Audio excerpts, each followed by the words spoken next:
अस्सलाम friends, welcome in Urdu villa. अभी मैं नावल का पार्ट नंबर 22 स्टार्ट करने लगी हूँ। वीडियो स्टार्ट करने से पहले आप सबसे गुजारिश है कि प्लीज़ मेरे चैनल को सब्सक्राइब कर दें।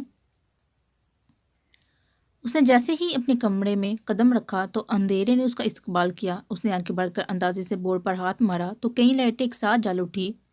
ये क्या बदतमीज़ी है। लारेब कब से कमरा अंधेरा किए पड़ी थी, इसीलिए लाइट जलते ही उसकी आंखें चुंदास सी गई, इसलिए वो तेज़ नज़रों से घूरती हुई घुराई। ये बदतमीज़ी नहीं है लारेब, आप क्या मैं अपने कमरे में भी नहीं आ सकता? दिलावर ने मासूमियत से पूछा। अपने कमरे में आने की क्या ज़रूरत है भला? यहाँ कौन तुम्हारे इंतज़ार में मर रहा है? नहीं आते, उसी के पास रह जाते जिसके साथ जब से चिपके हुए बैठे थे। लारेब ने तड़क कर हुनवा लहजे में कहा और चादर तान मुंह तक तान ली। सोच लो, बहुत मेहनत से उसे समझाया है और वो समझ भी गई है। फिर भी अगर तुम चाहती हो कि मैं वापस उसके पास चला जाऊं तो चला जाता हूं। तुम्हारा हुक्म सर आंखों पर, मगर फिर तुम्हें मुझ जैसा हैंडसम प्लस मोहब्बत निछावर करने वाला बंदा दोबारा नहीं मिलेगा। फिर तुम हाथ मलते रह जाओगी, दलावर शाह ने मुस्कुराते हुए कहा और बेड के साइड पर में बैठ गया। थोड़ी देर गुजर गई तो लारिब को बेचैनी सी होने लगी कि आया सही में तो नहीं चला गया। इसे ख्याल के आते ही वो फट से चादर उठाकर उठ बैठी। खाली कमरा उसका मुंह चढ़ा रहा था। धोखेबाज, मोहब्बत मोहब्बत के गुण गाता रहता है और गुस्से से एक बार क्या कहा तो सच में 9-2-11 हो गया। अल्लाह तुम्हें पूछे दलावशा, या तो जब तुम इस दानिया चुड़ैल के साथ जाओ तो वो गुस्से से तुम्हारी शक्ल भी देखना गवारा ना करे। न जाने कहाँ से मुंह उठा के आ गई है। आते ही दिलावशा को अपनी मुट्ठी में कर लिया। न जाने कैसे जादू टोना कर दिया है मेरे शोहर पर, जो उस पर यूं लुट्टू हो रहा है जैसे उस महारानी के अलावा घर में कोई और है ही नहीं। लारेब उसे कमरे में ना पाकर अपने जिले दिल से फपोले फोड़ने लगी। तुम्हारी चोरी पकड़ी गई लारेब दलावशा, तुम तो कह रही थी कि उसे जेलस नहीं होती, तो फिर क्यों मुंह भर भर कर उसे बेचारी को कोसे जा रही थी? अचानक ही दलावशा खड़ा होकर आईब्रो उचकाते हुए कहा, तो लारेब की तो सिटी ही गुम होगी। वो होनकू की तरह मुंह खोले उसे तकने लगी। मुंह तो बंद कर लो जाने दिलावशा, वरना मच्छर घुस जाता है मुंह में, उसने मुस्कुराते हुए कहा और करीब आकर बाकायदा उसके मुंह को हाथ से बंद भी कर दिया। मुझे बहुत नींद आ रही है, इसलिए मुझे कोई डिस्टर्ब ना करे प्लीज़। और तुम्हें तो मैं देख लूँगी, मैं तुमसे बहुत नाराज़ हूँ। और ये बिल्कुल मत समझना कि मुझे कुछ दिखाई नहीं देता। और इस बार तुम ये बहाना नहीं बना सकते कि तुमको कोई गलतफहमी हुई थी, बल्कि मैंने अपनी आंखों से तुम्हें उसकी पीठ थपथपाते और हिदमतें करते देखा है।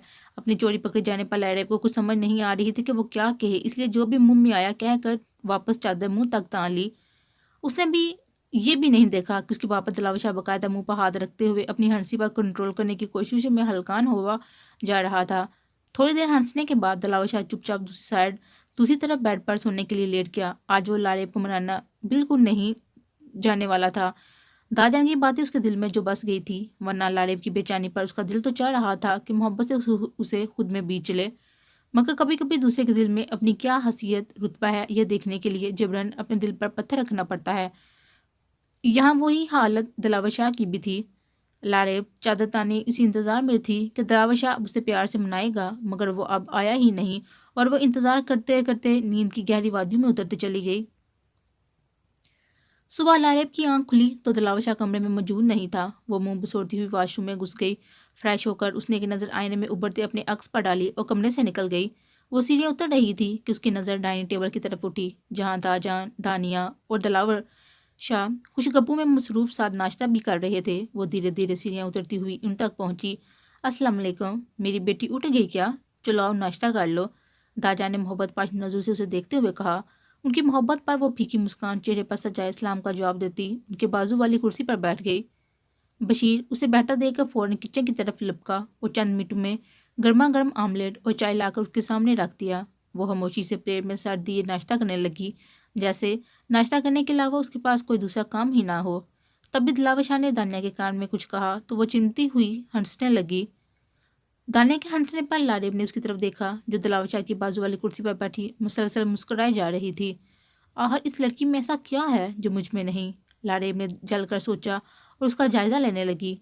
दानिया ने लाइट पिंक दुपट्टा नमाज के अंदाज में अपने गिर्द लपेटा हुआ था, जिसके उसके आम नकूश वाले चेहरे पर अलग ही चमक नजर आ रही थी।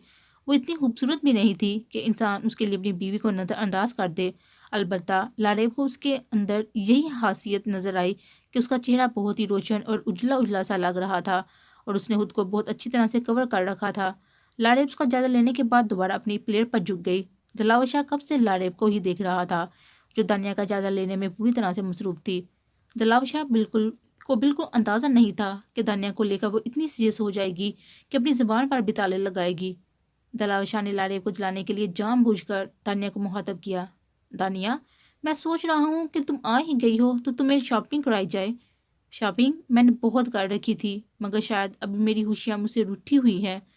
دلاور شاہ کی بات پر دانیہ نے بہت ہی اداسی سے کہا۔ اس کی آنکھوں میں بہت ہی تیزی سے نمکین پانی جمع ہونے لگے۔ اس نے اپنے آنسوں کو روکنے کے لیے اپنی گرنی پلکیں جھپکی، مگر آنسو نے اسے رسوا کر ہی دیا۔ وہ موتیوں کی شکل میں ٹوٹ ٹوٹ کر بہنے لگے۔ وہ دل سے دلاور شاہ کو بھولنے کی کوشش کر رہی تھی، مگر انجانے میں دلاور شاہ نے اس کی دکھتی رگ پر پاؤں رکھ دیا تھا۔ دانیہ کے رونے پر دلاور شاہ نے تیزی سے ہاتھ بڑھا کر اس کے آنسو صاف کرنے چاہے، مگر دانیہ نے گردن موڑ لی۔ دانیہ، میری بات سنو۔ دلاور شاہ اس کا چہرہ اپنی طرف کرتا ہوا پکار اٹھا۔ دلاور شاہ کی بے اختیاری پر لاریب کا دل چھننی ہونے لگا۔ وہ ایک جھٹکے میں اٹھی اور کرسی کو دھکا دیا۔ غصے سے سینیاں چڑھ گئی۔ کمرے میں آ کر بھی اس کا غصہ ختم ہونے کا نام نہیں لے رہا تھا۔ وہ لگاتار کمرے کا چکر کاٹنے لگی۔ تبھی دلاور شاہ اندر داخل ہوا اور کچھ بولے بغیر واش روم میں گھس گیا۔ وہ نہا کر بالوں میں تولیہ رگڑتا ہوا نکلا اور وارڈروب سے بلو جینز اور یلو ٹی شرٹ نکال کر پہننے لگا۔ لاریب اب چپ چاپ بیڈ پر بیٹھی اس کی کارروائیوں کو دیکھ رہی تھی۔ کپڑے پہننے کے بعد دلاور شاہ آئینے کے سامنے کھڑا ہو کر اپنے بال بنانے لگا۔ آج آفس نہیں جانا کیا؟ لاریب نے اسے جینس پہن کر دیکھ کر کافی چبا کر پوچھا۔ نہیں، دلاور نے یک لفظی جواب دیا اور خود پر اسپرے مارنے لگا۔ کیوں؟ لاریب نے جان بوجھ کر سوال کیا، حالانکہ وہ اچھی طرح سے جانتی تھی کہ وہ آفس کیوں نہیں جا رہا۔ تمہیں پتا تو ہے، پھر بھی اگر میرے منہ سے سننا چاہتی ہو تو سن لو۔ دانیہ کو شاپنگ کروانے جا رہا ہوں، بلکہ سوچ رہا ہوں کہ لنچ بھی باہر ہی کروا دوں، اس کا تھوڑا دل بہل جائے گا۔ ویسے بھی وہ میری وجہ سے اتنی دکھی ہے۔ دلاور شاہ نے اب سائڈ ریک میں سے شوز سلیکٹ کرتے ہوئے کہا۔ ہاں ہاں، شوق سے شاپنگ اور ہوٹلنگ کرواؤ۔ ویسے بھی اپنی بیوی کا دل دکھی ہو تو اس سے تمہیں کیا مطلب؟ تم تو بس دوسروں کی دل جوئی میں لگے رہو۔ لاریب نے بہت طرح کر کہا۔ لاریب کی بات اچانک ہی دلاور شاہ کے دل پر لگی تھی۔ اس نے شوز پہنتے ہی ایک جھٹکے سے لاریب کو کھینچ کر اپنے سامنے کھڑا کر دیا۔ ابھی وہ ٹھیک طرح سے کھڑی بھی نہیں ہو پائی تھی کہ دلاور شاہ پھٹ پڑا۔ اپنی بیوی؟ واہ، کیا کہنے ہیں تمہارے! مطلب جب تمہارا دل چاہے مجھے شوہر بنا لیا، جب دل نہ چاہے مجھے اپنی زندگی سے باہر نکال دیا۔ جب سے نکاح ہوا ہے بس یہی کہتی ہو کہ تمہاری نظر میں اس کاغذی رشتے کی کوئی اہمیت نہیں۔ اتنا ہی نہیں بلکہ مجھ سے طلاق لینے کی تمہیں اتنی جلدی تھی کہ میرے ساتھ 1 مہینہ رہنے کی شرط پر بھی تیار ہو گئی۔ مس لاریب افندی، اب مہینہ پورا ہونے میں صرف 7 دن رہ گئے ہیں تو تمہیں یہ یاد آ گیا کہ میں تمہارا شوہر ہوں اور تم میری بیوی۔ اب تم ہی مجھے بتاؤ کہ مجھے کیا کرنا چاہیے؟ آخر تم مجھ سے چاہتی کیا ہو؟ بولو، جواب دو۔ دلاور شاہ نے تقریباً اسے جھنجھوڑتے ہوئے کہا۔ اس کی باتوں اور انداز پر وہ ششدر رہ گئی، پھر ایک اچھتی نظر اس کے سرد چہرے پر ڈالی جو آج نہ جانے کیوں بہت ہی بدلا بدلا سا لگ رہا تھا۔ اس کی بات ہی نہیں بلکہ دیکھنے کا انداز بھی جیسے بدل گیا تھا۔ اپنے خشک ہوتے ہونٹوں پر زبان پھیرتے ہوئے اس نے دلاور شاہ کی نیلی کانچ سی آنکھوں میں جھانکا۔ کچھ سیکنڈز خاموشی کی نظر ہوئے جسے لاریب کی تیز آواز نے توڑا۔ مجھے طلاق چاہیے مسٹر دلاور شاہ، میں اپنی شرط بالکل نہیں بھولی ہوں۔ اتنا کہہ کر وہ چپ ہوتی پھر بول پڑی۔ اور ہاں، یہ سب یاد لانے کے لیے آپ کا بہت بہت شکریہ۔ اب مجھے 1 مہینہ پورا ہونے کا شدت سے انتظار رہے گا۔ اب تم جاؤ، دانیہ کے ساتھ انجوائے کرو، کہیں تمہیں لیٹ ہی نہ ہو جائے۔ لاریب نے ایک ایک لفظ چبا کر کہا اور تیزی سے کمرے سے باہر نکلنے لگی۔ تبھی اس کی نظر دانیہ پر پڑی جو شاید دلاور کو بلانی آئی تھی، مگر اندر کا گرم ماحول دیکھ کر دروازے پر ہی رک گئی تھی۔ لاریب نے ایک سرد نگاہ اس کے روشن چہرے پر ڈالی اور تیزی سے سیڑھیوں کی طرف بڑھ گئی۔ وہ نہایت غصے سے سیڑھیاں اترتی ہوئی سیدھا گھر سے ہی باہر نکل گئی۔ باہر آ کے وہ دلاور شاہ کی گاڑی کا دروازہ کھولنے ہی لگی تھی کہ کچھ وقت باہر گزار کر اپنے بے چین دل کو قرار دلا سکے۔ اس کو گاڑی کے پاس کھڑا دیکھ کر شمشیر دوڑتا ہوا اس تک پہنچا۔ بیگم صاحبہ، گاڑی نکالوں؟ آپ کو کہیں جانا ہے کیا؟ ہاں۔ لاریب نے گاڑی میں بیٹھتے ہوئے درر سے دروازہ بند کیا اور دھیرے سے بولی۔ شمشیر سر ہلاتا ہوا گاڑی ڈرائیو کرنے لگا۔ لاریب نے دکھ و افسوس سے گاڑی کی بیک سے ٹیک لگا کر آنکھیں موند لی۔ اسے دلاور شاہ سے ایسی امید بالکل نہیں تھی۔ وہ تو محبت کا پتلا تھا، وہ تو سراپا محبت تھا۔ اس کے انداز و اطوار تو پتھر دل کو بھی موم کرنے کا ہنر رکھتے تھے۔ پھر آخر اس کی سچی محبت کے بیچ کون آ گیا تھا؟ دانیہ۔ اس کے دل سے بڑا وقت یہ نام برآمد ہوا تھا۔ लाड़ेब के जाते ही दानिया तरफ का कमरे में दाखिल हुई। दिलावर, क्या जो लाड़ेब कह रही थी वो सब सच है? क्या तुम और लाड़ेब एक शर्त के तहत एक दूसरे के साथ रह रहे हो? क्या 1 महीना पूरा होते ही तुम मुझे तलाक दे दोगे? दानिया ने उसे कॉलर से पकड़कर हिलाते हुए यक साथ की सवाल कर डाले। हाँ, दिलावर शाह ने यक लफ्ज़ी जवाब दिया। उसका दिल बहुत बुरी तरह से रो रहा था। उसकी नीली कांच सी चमकदार आंखों में नमी तैर रही थी। लाड़ेब की बात पर जैसे उसकी सोचने समझने की सलाहियत खत्म हो गई थी। इतनी मोहब्बत और चाहत के बदले में भी तन्हाई उसका मुकद्दर ठहरी थी। लाड़ेब की नज़रों में अपने लिए शक बेयकीनी देखकर वो जैसे टूट सा गया था। लाड़ेब ने कई मरतबा उसे तलाक मांगी थी, मगर इस मरतबा उसके अल्फाज तीर की तरह लगे थे, क्योंकि इस मरतबा उसकी आंखों में शक था, उसके लहजे में बेयकीनी थी। वह टूट कर बिखर रहा था। ऊपर से दानिया ने अलग उसे कॉलर से पकड़कर कटहरे में खड़ा कर दिया था। दिलावर, प्लीज़ सिर्फ एक बार कह दो कि लाड़ेब के बाद तुम्हारी ज़िंदगी में दूसरी लड़की आई तो वो सिर्फ और सिर्फ मैं रहूँगी।